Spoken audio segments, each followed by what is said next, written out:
Let me remind you of the Terminator movie. Some decades ago, Arnold Schwarzenegger and his machines were unstoppable. You can take them down individually, but that's after a lot of effort. But that doesn't mean another won't spring up in its place with a grinning scowl to mock you. Um, you will try, but you will fail. Too many times, you will think you have won. All those times, they will come back. You will do everything, but still fail to finish off these Terminators. So you try shotguns to the face, you try explosions, a heck of a hiding, but the Terminator can withstand just about anything. And in football, there are no shotguns allowed, are they? So Ivory Coast, the African football Terminator, rises for a final time and wins the AFCON 2023. Oh, Nigeria. I feel the pain. I feel the pain, man. You want to win and match Ghana's 4 AFCON titles and increase noise pollution on social media. It will not happen. No. Imbano. It will not happen. Welcome to the TN podcast. And today's episode will quickly run through how Ivory Coast won the AFCON 2023.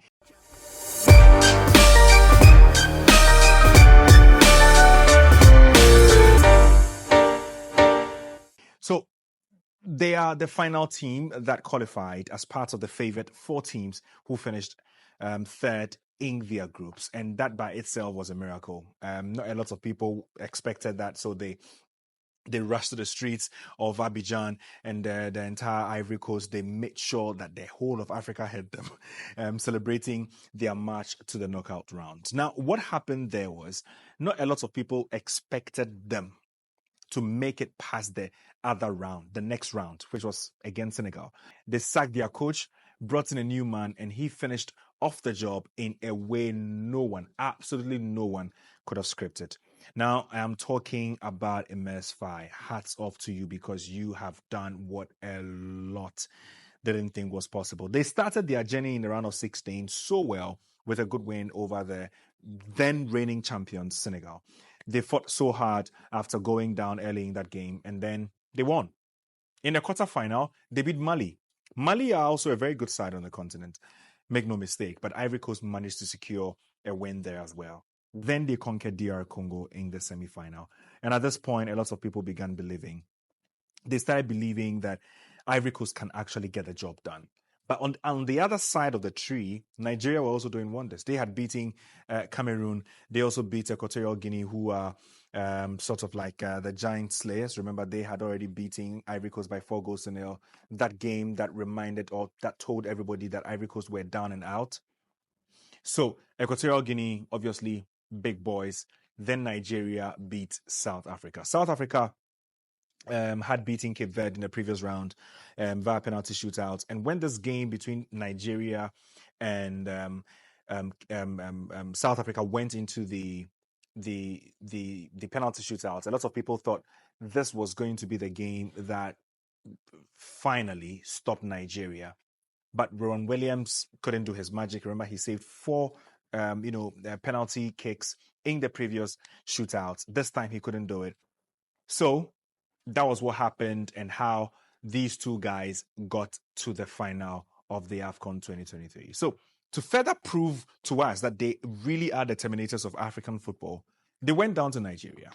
And at that point, a lot of nerves were rising in Ivory Coast because it's the same Nigeria who had conceded only 1 goal from open play in the knockout stages. But the Terminators proved why they are Terminators. They came back with 2 goals in the second half. I can imagine what the country is feeling like right now. Seriously, top stuff. This is the 3rd time Ivory Coast is winning the trophy. The 3rd time they are winning the AFCON in itself. The first since they beat Ghana in 2015. Remember that penalty shootout, the one that almost got Ghana winning, but we didn't win. They hosted and then they have won it.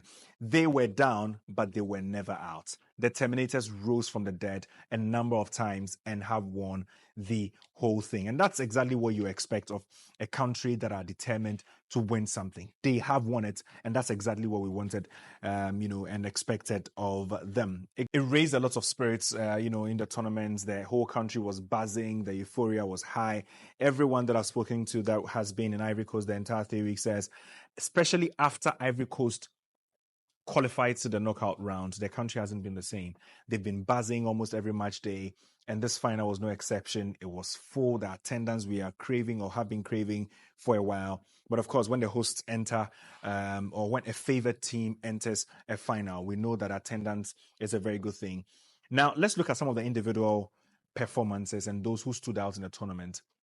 And Wally, I would say a big respect to you for the kind of performances. The Nigeria goalkeeper, what he's done has been brilliant.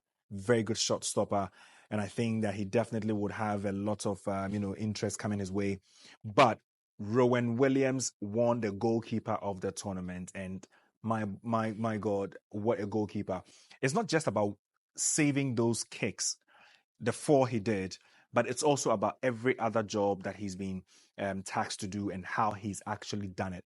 Rowan Williams, goalkeeper from South Africa, winning the goalkeeper of the tournament. Big kudos to you.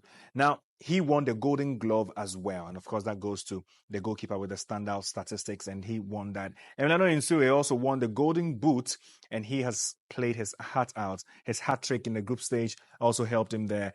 Ivory Coast didn't like him in the group stages because he's one of the players, or the player that actually meant almost got Ivory Coast out of the tournament. But now they would love him because he put them in a predicament that meant that Ivory Coast needed to punch above their weights, to win this whole thing. Now, Tuesday Kong, of course, the captain of Nigeria, won the player of the tournament. He scored 3 goals in the entire tournament. Has been very, very good. Even scored in the final. And for a centre-back, that is really impressive. Yeah, I mean, a couple of penalties along the way, but he is definitely one of the biggest threats defensively and also a big threat offensively. And really, when that happens, you have a good player. For us, we supported a great story. We supported a great journey, and also a humble neighbor who doesn't pierce our ears with noise and arrogance. We love it. And I love you for hitting that subscribe button right now. Remember, when you like this video right now, it helps us to bring you more videos. So please like this video, subscribe to the channel, watch other videos here, and leave your comments as well. See you on the next one.